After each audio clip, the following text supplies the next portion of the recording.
शिक्षक बहाली करना चाहते हैं या आप रोज रोज नियमावली बदल के शिक्षकों को प्रताड़ित करना चाहते हैं? इसे एक लंगड़ा को लाठी के सहारे चाहिए, उसी तरह इस चीफ मिनिस्टर को किसी न किसी पार्टी के सहारे चाहिए। शिक्षक जहां हो तब तक संघर्ष करते रहें नीतीश कुमार के खिलाफ, जहां कहीं भी हो, स्कूल में हो, कॉलेज में हो, घर पर हो, चौराहे पर हो, जहां हो वहीं से इनके खिलाफ बगावत की आवाज़ बुलंद करनी है। भूल नहीं जाए, इनको ईंट से ईंट बजा के ये 5,000 से 50,000 पर आए हैं और फिर इनको ईंट से ईंट बजा देगी हमारे शिक्षक। इनको भरम में नहीं रहना चाहिए। जब कुछ है नहीं करता है तो जनगणना मनगणना नाम कैसे लगा देते हैं? नमस्कार, मैं साकेत कुमार, आप बिहार इन शॉर्ट्स देख रहे हैं। बीजेपी कोटे से एमएलसी नवल किशोर यादव ने जो नई शिक्षकों के लिए नियमावली लाई गई है, इसे लेकर पुरजोर विरोध किया है और कहा है कि बिहार सरकार ने जो नया नियम लाया है ये शिक्षकों के साथ धोखाधड़ी है। जो शिक्षक लंबे समय से कार्यरत हैं, जिनका एक्सपीरियंस है, अब उनके एक्सपीरियंस का क्या होगा? नए शिक्षकों के लिए जिस तरीके से ये नया नियम लाया गया है, इन तमाम चीज़ों को लेकर नवल किशोर यादव ने बिहार सरकार के खिलाफ विरोध प्रदर्शन किया है और कहा है कि जितने भी शिक्षक हैं, जो 80,000 शिक्षक हैं, उनके साथ धोखाधड़ी किया गया और उन तमाम शिक्षकों से ये रिक्वेस्ट कर रहे थे कि आप भी विरोध करें। सबसे पहले देखिए इस वीडियो में क्या कुछ कह रहे हैं बीजेपी कोटे से एमएलसी नवल किशोर यादव। जो पूर्णकालिक शिक्षक पहले से हैं उनका एक नियमावली, दूसरा जो नियोजित शिक्षक हैं खंड खंड में जो बांट के नीतीश कुमार की सरकार ने किया था वो, तीसरा जो टीईटी और एसटीईटी के नाम पर जो परीक्षा ली गई थी आवेदकों से शिक्षक बनाने के लिए, उसको निरस्त करके अब बिहार पब्लिक सर्विस कमीशन को ये नियुक्ति की बात करते हैं। 2-3 सवाल उठता है साथियों।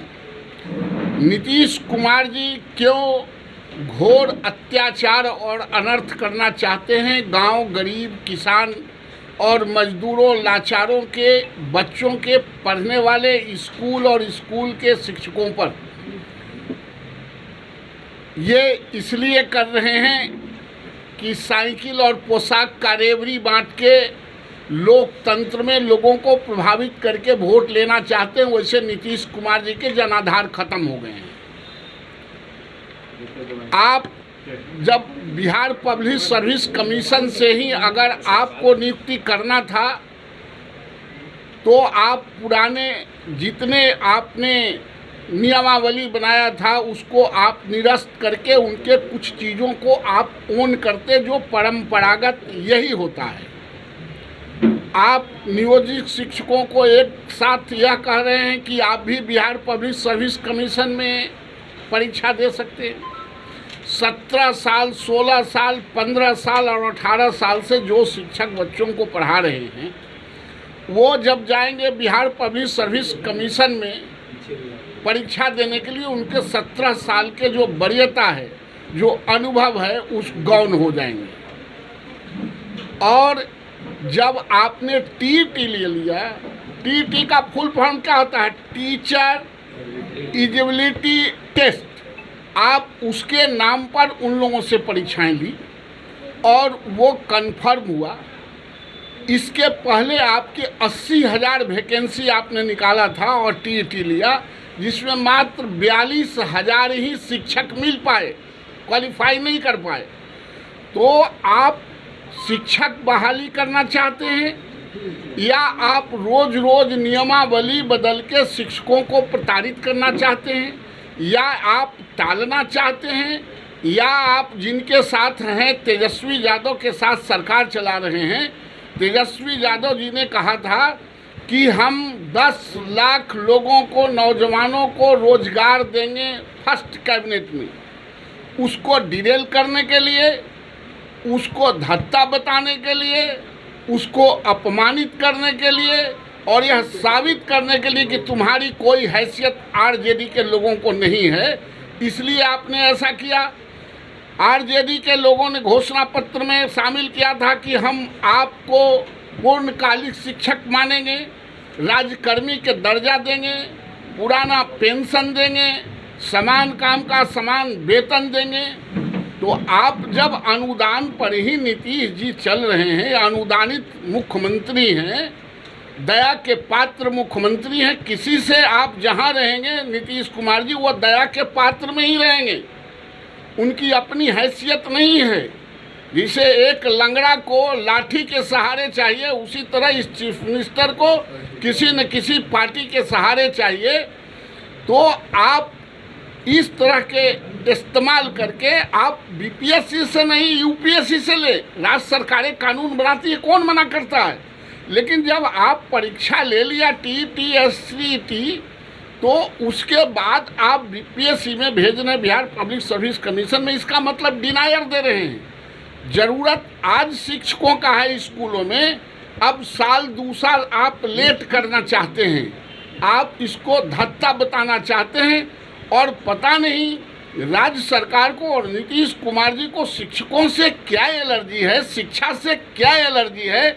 आप प्राइमरी से लेकर सेकेंडरी तक, +2 तक और कॉलेज में भी देखेंगे, विश्वविद्यालयों में आज बिहार के बच्चे वही पढ़ रहे हैं जो लाचार के बच्चे हैं, जो गरीब के बच्चे हैं, जो गांव के बच्चे हैं, जो किसान के बच्चे हैं। एक भी संपन्न परिवार के बच्चे नहीं पढ़ते हैं और उसका नाजायज फायदा सरकार और अधिकारी मिलकर उठा रहे हैं। कोई अधिकारियों के बच्चे, राजनेताओं के बच्चे नहीं पढ़ते हैं। इसलिए ये शिक्षा में रोज और शिक्षक पर रोज प्रयोग करते हैं, प्रयोग के नाम पर, ये सहयोग के नाम पर प्रयोग करते हैं और प्रयोग के नाम पर अपने पावर का दुरुपयोग करते हैं और प्रताड़ित करते हैं।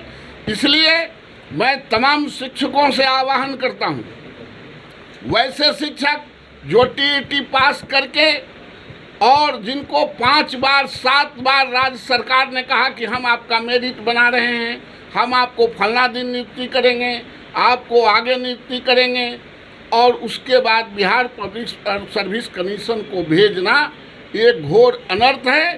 शिक्षक जहां हो तब तक संघर्ष करते रहें नीतीश कुमार के खिलाफ, जहां कहीं भी हो, स्कूल में हो, कॉलेज में हो, घर पर हो, चौराहे पर हो, जहां हो वहीं से इनके खिलाफ बगावत की आवाज़ बुलंद करनी है। तब तक जब तक इस नियमावली को वो शिथिल नहीं कर दें, वापस नहीं ले लें, तब तक इनको ईंट से ईंट बजाते रहना है। इस सरकार को बता देना है कि इस लोकतंत्र में जो गरीब के बच्चों को पढ़ा के 21वीं सदी के लिए तैयार करता है, वो इस तरह के पाखंड निर्मित करने वाली सरकार के मुखिया को हमारे शिक्षक पढ़ाने के लिए तैनात और तैयार रहेंगे।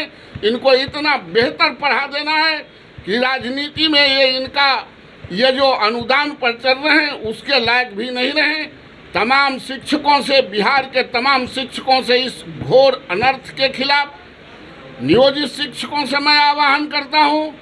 और ये जो विद्यार्थी जो इसमें जिनके नियुक्ति 7वें चरण में होना था, जो परीक्षा देकर टीईटी पास किया है, उनकी बहाली हो, यह मैं राज्य सरकार से मांग करता हूँ। CMR ने लड़का खिलावल हो गया कहा, वो तो बच्चा खिलाने गए थे।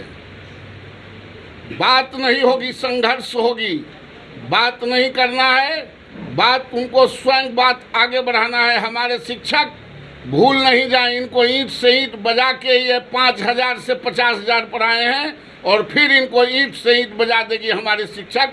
इनको भ्रम में नहीं रहना चाहिए। जहां 5 लाख और 7 लाख परिवार सड़क पर खड़ा रहेगा, कोई भी लोकतांत्रिक सरकार आंख मूंद के नहीं चल सकता है। आप लोगों के खिलाफ ये विपक्षी एकता को एकजुट कर रहे हैं। वो तो अच्छा बताइए, जिसको खुद चलने के लिए लंगड़ा आदमी को लाठी की जरूरत है, वो क्या लीडरशिप देंगे? नीतीश कुमार यूपीए में नहीं थे, बकिए तो सब लोग यूपीए के साथ ही थे। तो ये अपना एप्लीकेशन लेके गए हैं कि सोनिया जी, खड़गे जी, राहुल जी, हमारा भी एप्लीकेशन ले लीजिए, निवेदन पत्र, और हमको भी उसमें शामिल कर लीजिए। नीतीश कुमार जी पर कोई भारत की राजनीति में और बिहार की राजनीति में उनका जो राजनीतिक चरित्र है, उसमें कोई उन पर यकीन करेगा क्या? कल इधर, परसों उधर, तरसों उधर, फिर परसों इधर। इसलिए जिसके पास राजनीतिक चरित्र नहीं है, उस पर कोई बिलीव नहीं करता है, विश्वास नहीं करता है। अगस्त से पहले अभी सरकार में शामिल थे। हाँ, शामिल तो थे ही, लेकिन शिक्षा विभाग आज तो आरजेडी के पास भी है। शिक्षा विभाग सब दिन नीतीश जी ने रखा है, और हम लोग थे तो आपको जानकारी होनी चाहिए कि नीतीश कुमार को आज जितना बुलंदी से कंडेम कर रहे हैं, उतना ही बुलंदी से सदन से सड़क तक मैं उनको कंडेम करते रहा हूं, और इसी डर से भागे हैं। महागठबंधन कह रही है कि मेरिट वाले अब शिक्षक आएंगे। पहले जो मेरिट वाले नहीं थे वो घूस देकर के भी आ जाते थे, अब मेरिट वाले होंगे तमाम शिक्षक। ये जो पहले परीक्षा लिए थे, दक्षता परीक्षा लिए थे, उसमें सब नीतीश जी सबसे घूस लिए थे। नीतीश जी घूसखोर है, क्या कहना चाहते हैं ये आरजेडी के लोग कि नीतीश जी घूसखोर हैं, करप्ट हैं? अरे उन्होंने ही परीक्षा लिया, दस्ता परीक्षा लिया है, टीईटी लिया है, एसटी लिया है, और अब आप कह रहे हैं कि घूस दे के आए। तुम तो नीतीश जी के यहाँ पॉकेट में घूस जा रहा हो। घूसखोर की सरकार होगी या नीतीश जी घूसखोर होंगे, करप्ट होंगे? उस टाइम तो अभी थे ना। हम लोग तो हमेशा उनका विरोध करते रहे, हम थे, इसीलिए इतने लोगों की बहाली हो गई थी। आज हम नहीं है तो कहाँ हो रही है? वो लोग जो मेरिट वाले नहीं थे उस टाइम शिक्षक। मेरिट वाले नहीं लोग थे तो जो ये बिहार में टॉप कर रहा है वो किसी नेता के घर वाले पिताजी पढ़ा रहे हैं क्या? ये कहाँ से पढ़ रहा है? इतना टाइमली रिजल्ट कौन करा रहा है? ये शिक्षक करा रहे हैं। जब कुछ है नहीं करता है तो जनगणना मनगणना में कैसे लगा देते हैं? इसलिए ये बकवास की बात है। शिक्षक शिक्षक हैं, पढ़ाने वाले लोग हैं।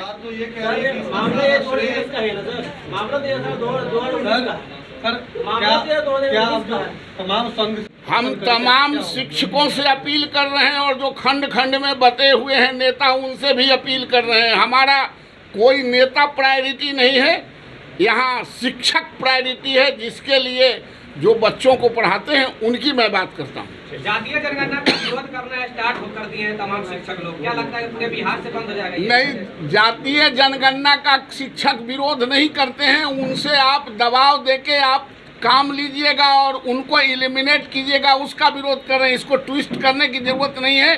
शिक्षक सारे काम करते, जातीय जनगणना कराइए कि मुर्गी के जनगणना कराइए आप, लेकिन उनको प्रायोरिटी दीजिए। उनको इस तरह से डिरेल कीजिएगा कि 17 साल और 18 साल के बाद वो परीक्षा देगा, ये घोर अनर्थ है। तो आपने देखा बिहार सरकार ने जो नया नियमावली लाया है नए शिक्षकों के लिए, इसे लेकर नवल किशोर यादव ने पुरजोर विरोध किया है और कहा है कि उन शिक्षकों का क्या होगा जो पहले से कार्य कर रहे थे।